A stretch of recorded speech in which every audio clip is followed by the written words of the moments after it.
হযরত ইব্রাহিম আলাইহিস সালাম প্রস্তাবটা কিভাবে পারলেন? আল্লাহ পাক কোরআনে কারীমের দৃষ্টান্ত রেখে দিয়েছেন। আল্লাহ পাক বলছেন, হযরত ইব্রাহিম ছেলেকে বললেন, ইয়া বুনাইয়া, ইয়া বুনাইয়া, হে আমার কলিজার টুকরা লাডলা, হে আমার কলিজার টুকরা সন্তান, ইন্নী আরা ফিল মানাম আন্নী আযবাহুক, আমি স্বপ্নে দেখছি আমি যেন তোমাকে জবাহ করতেছি। ফানজুর মাযা তারা, তোমার রায় কি বলো? আমি তো স্বপ্নে দেখছি যে আমি তোমার জবাহ করতেছি, এখন তোমার রায় কি, তোমার মত কি? হযরত ইসমাঈল আলাইহিস সালাম শুনিয়া দিলেন দৌড়, নাকি না? হযরত ইসমাঈল আলাইহিস সালাম ধৈর্যের প্রতীক, তিনি কি কথা বললেন? তার মুখের কথা কোরআন শরীফে আল্লাহ পাক উঠায় দিলেন। হযরত ইসমাঈল বললেন, ইয়া আবাতি ফাআল মা তু'মারু সাতাজিদুনি ইনশাআল্লাহু মিনাস সাবিরিন, হে আমার পিতা, আপনি যে ব্যাপারে আদিষ্ট হয়েছেন আপনি তা পালন করুন, অবশ্যই আমাকে ধৈর্যধারীদের মধ্যে পাওয়া যাবেন। সুবহানাল্লাহ। এক বর্ণনায় এসেছে, হযরত ইসমাঈল বললেন, আব্বাজান, আমি ধৈর্যধারীদের ভিতরে আমারে পাবেন, তবে জবাহ করার আগে আমার হাত পাটা একটু বেঁধে নেন, কারণ জবাহের যন্ত্রণায় আপনার গায়ে যদি আমার হাত পা লেগে যায় তো বেয়াদবি হয়ে যেতে পারে। আর আমি মরে আমার জবাহ হয়ে যাওয়ার পর আমার রক্ত মাখা জামাটা নিয়া আমার মা হাজেরারে দিবেন, কারণ তাকে মা বলবার মতো আর তো কেউ নাই। হযরত ইব্রাহিম তাকে বাঁধবার জন্য প্রস্তুতি নিলেন। হযরত ইসমাঈল বলছেন, আব্বাজান, বাঁধবেন না, বাঁধার প্রয়োজন নাই। বলে, কেন? একবার বাঁধতে বললে আবার তুমি নিষেধ করছো কেন? ছেলে বলছেন, আব্বাজান, বাঁধবো না এই জন্যে, হয়তো কিয়ামতেই প্রশ্ন উঠতে পারে যে আল্লাহর হুকুমে রাজি ছিল না বলে হাত পা বাঁধা জবাহ করছে। আমি এই সুযোগ দিব না, আপনি জবাহ করেন, আমি এতটুকু নড়াচড়া করব না। ধৈর্যের চরম প্রতীক হযরতে ইসমাঈল আলাইহিস সালাম দেখাই দিয়েছেন ধৈর্য কারে কয়। আমার বন্ধুগণ, এই পৃথিবীর সবচাইতে ধৈর্যের বড় প্রতীক হতেছেন ইমামুল মুরসালিন, আশরাফুল আম্বিয়া, সাইয়্যিদুল মুরসালিন, জনাবে মুহাম্মদুর রাসূলুল্লাহ সাল্লাল্লাহু আলাইহি ওয়াসাল্লাম। আমার বন্ধুগণ, সবচাইতে বড় ধৈর্যের প্রতীক তিনি। কাউকে একটা গালি দেন নাই জীবনে, কাউকে ঠাট্টা করেন নাই, কাউকে মারেন নাই, কারো মনে দুঃখ দেন নাই। তিনি দুঃখ পেয়েছেন, তিনি কাউকে দুঃখ দেন নাই। তিনি কষ্ট পেয়েছেন, কাউকে কষ্ট দেন নাই। আমার ভাইয়েরা, তায়েফের ময়দান, আমার নিজের চোখে তায়েফে যেদিন আমি তায়েফ দেখলাম, আমি তায়েফে ঢুকেছি, জীবনে কোনোদিন যাই নাই। রমজান মুবারকে আমি সেখানে গেলাম, আমাকে বসার জন্য তারা নিয়ে যাবে। আমি বললাম, আগে বসবো না, আমারে আগে নিয়ে যাও, আমার নবীকে কোন জায়গায় ওরা মেরেছিল সে জায়গাটা দেখাও। তায়েফের সেই গলিতে যখন আমি গিয়েছি, দুই দিকে পাহাড় দাঁড়ানো, তায়েফের লোক আমার সাথে ছিল, তারা বলল, এই জায়গাটা প্রথম যেখানে চতুর্দিক থেকে নবীজিকে পাথর মারছিল আর আল্লাহর নবী বেহুশ হয়ে পড়ে গিয়েছিলেন। 3টা দিন না খাওয়া, হযরতে খাদিজা নাই, আবু তালিব নাই, মক্কায় জায়গা নাই পা রাখার। নবীজি 3টা দিন ঘুরলেন। নেতারা বলল, তুমি যদি নবী হবে তো এতিম হলে কেন? আল্লাহ নবী বানাবার জন্য কি একটা ধনী মানুষ পায় না? তোমার মতো এতিম আর গরিবের নবী বানাইলো কেন? আল্লাহ নবী 3 দিন পর যখন দেখলেন কেউ দাওয়াত শোনে না, কেউ মানে না, কেউ গ্রহণ করে না, তখন তিনি নেতাদের অনুরোধ করলেন, ঠিক আছে, দাওয়াত তো কবুল করলে না, তবে একটা কাজ করো, অন্তত আমি যে তায়েফে আসছিলাম এই খবরটা মক্কায় দিও না, ওরা আরো অত্যাচার বাড়ায় দেবে। এই কাফিরগুলি খবর তো মক্কায় পাঠালো, আর সমস্ত যুবকদেরকে লেলিয়ে দিল। যুবকেরা চতুর্দিকে দাঁড়াইছে, রাসূলকে পাথর মারা শুরু করে দিল। আমি যখন রেল লাইনের থেকে হাঁটি, যখন রেল লাইন কোনো সময় দেখি রেলের পাথরগুলি, রেল লাইনের পাথরগুলি দেখলে আমার মাথায় যেন কেন তাইফের কথা বলে এসে যায়। আরে মানুষের গায়ে পাথর মারলে কি অবস্থার সৃষ্টি হয়? পাথর নূরের শরীর, রহমতের শরীর, কিছু কিছু রক্ত ঝরছে। নবীজিকে জোর করে উঠাইয়া জবরদস্তি করে হাঁটার জন্য তারা ধাক্কা মারতেছে। আবার কিছু দূরে গিয়ে নবীজি আবার বেহুশ হয়ে পড়েছেন। এইখান থেকে আবার উঠাইছে, আবার ধাক্কা মারতেছে। 3 নম্বরের আর একটা জায়গা আছে যেখানে ভাঙ্গা একটা মসজিদ।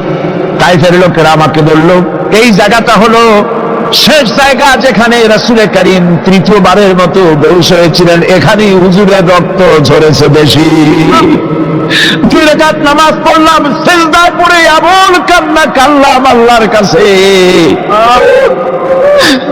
নবীজি যখন হুঁশ এসেছে, হযরতে জিবরাইল বলেন, ইয়া রাসূলুল্লাহ, আপনার এই কষ্ট দেখে ফেরেশতারা কাঁদতেছে, আপনি অনুমতি দিয়ে দেন এই 2 পাহাড়কে মিলাইয়া সমস্ত তায়েফবাসী কাফেরগুলি মাটির সাথে মিশাইয়া দেই। নবীজি বললেন, জিবরাইল, আমি যদি হুকুম করি আর আমার হুকুম মতো যদি এই কাম করো, একটা কাফেরও যদি না বাঁচে তাহলে কার মুখে পৌঁছাবো লা ইলাহা ইল্লাল্লাহু মুহাম্মাদুর রাসূলুল্লাহ। আমার ভাইরা, হযরত সাল্লাল্লাহু আলাইহি ওয়াসাল্লাম উঠে বসলেন। এমন সময় হযরতে যায়েদ শরীরের রক্তগুলি মুছে দিতেছেন। হযরত সাল্লাল্লাহু আলাইহি ওয়াসাল্লাম বসে 2খানা হাত উত্তোলন করলেন। নবীজির চোখ থেকে পানি গড়ায় পড়তেছে। আরে কেউ নাই, আল্লাহ ছাড়া কেউ নাই সাহায্য করার। নবীজি হাত তুলে মোনাজাত করতেছেন, চোখ দিয়া পানি পড়ে দাড়ি ভিজে পড়তেছে, গায়ে দিয়া রক্ত ঝরতেছে। নবীজি কি দোয়াটা করলেন? বদদোয়া করলেন না, গজব দিতে বললেন না।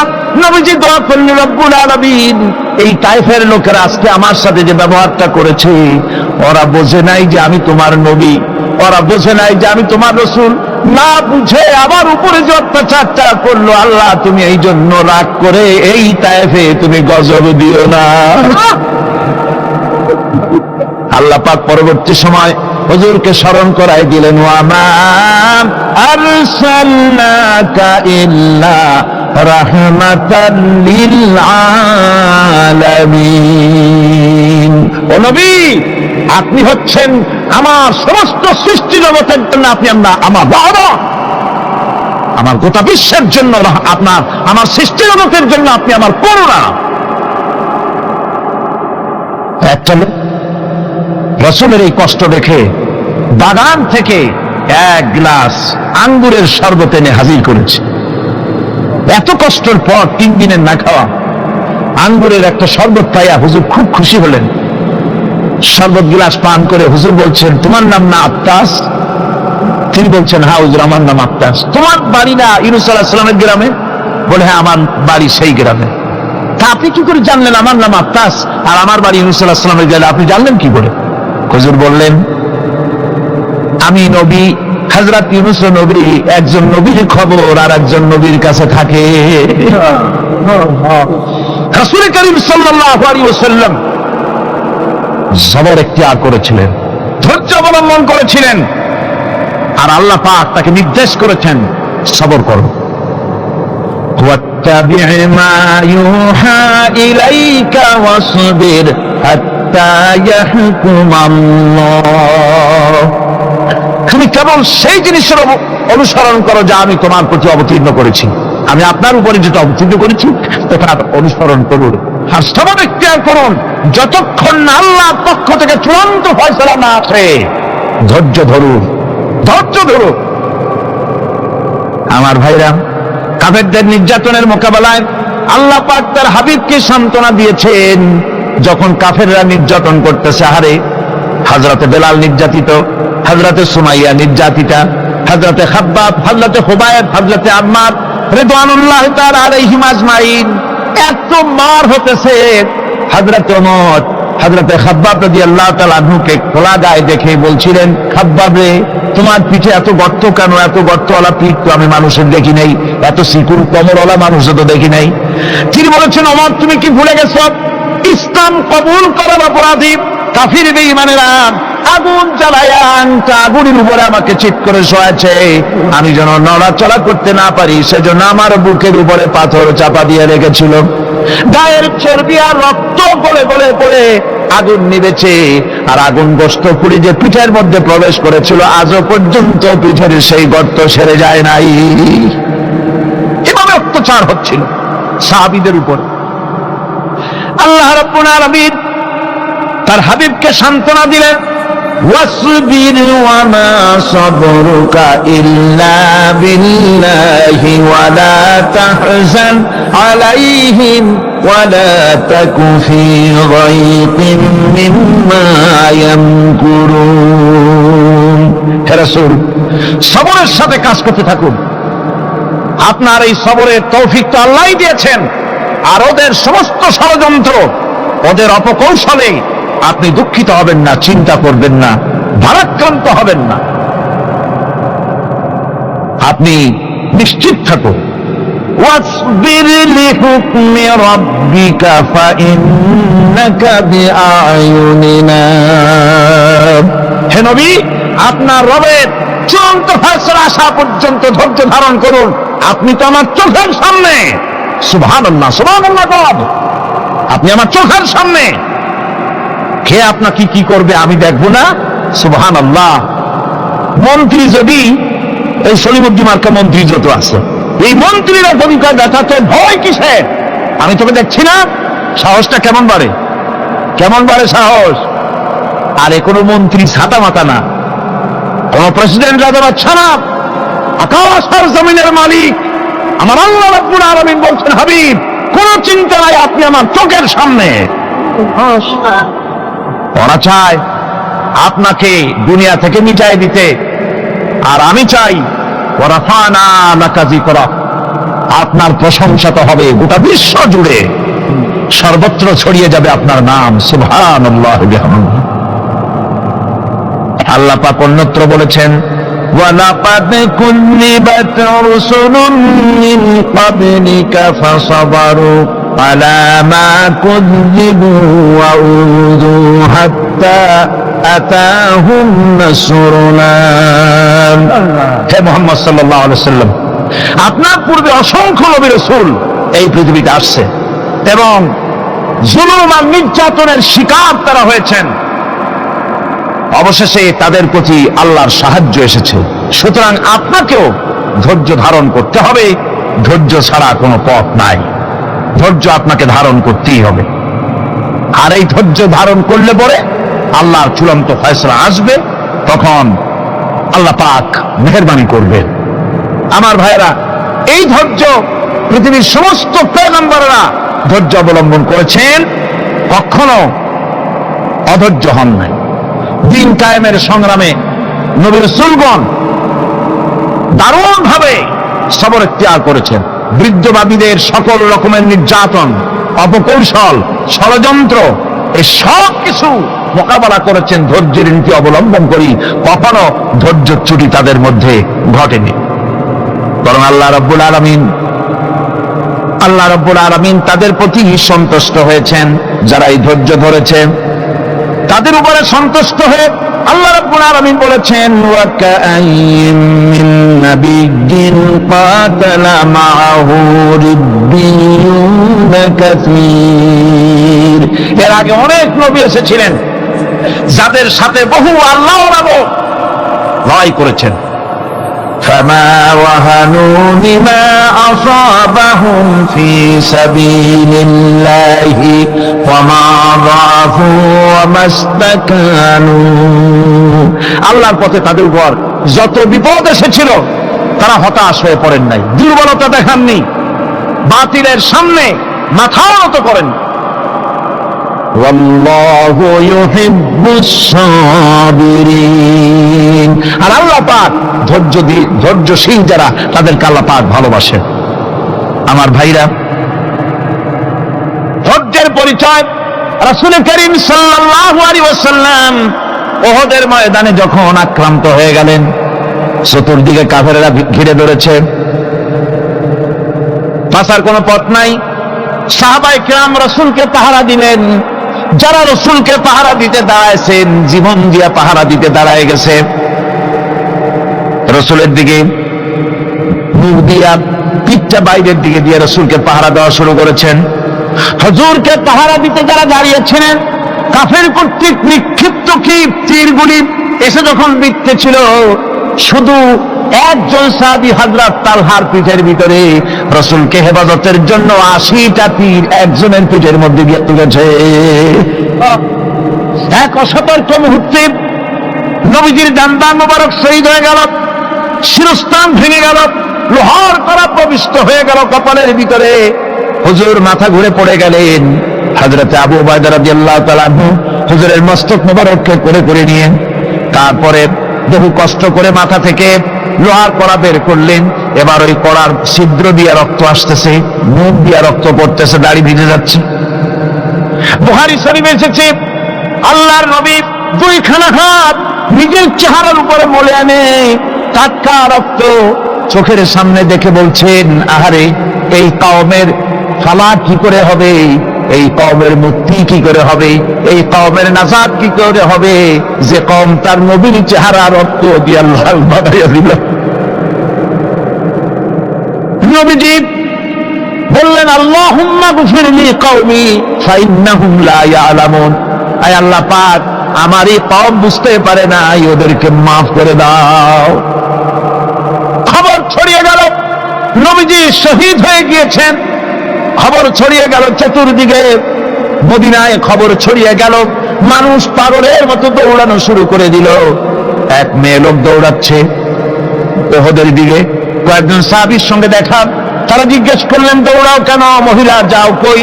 কয় উহুদের দিকে যেতেছি। কয় যায় তো কোনো লাভ নাই, যেহেতু তোমার যে স্বামী এসেছিলেন জিহাদের ময়দানে, তিনি তো শহীদ হয়ে গেছেন। মহিলা বলতেছে, কে শহীদ হয়েছে শুনতে চাই না, আগে বলো নবীজি কেমন আছে। আবার কিছুক্ষণ পর আর কয়েকজনের সঙ্গে দেখা। তারা বলছে, মেয়ে লোক দৌড়াও কই? যাচ্ছি উহুদের দিকে। তারা বলছেন, যে কোনো লাভ নাই, তোমার যে দুইটা কলিজার টুকরা সন্তান উহুদে এসেছিল, দুটোই শহীদ হয়ে গেছে।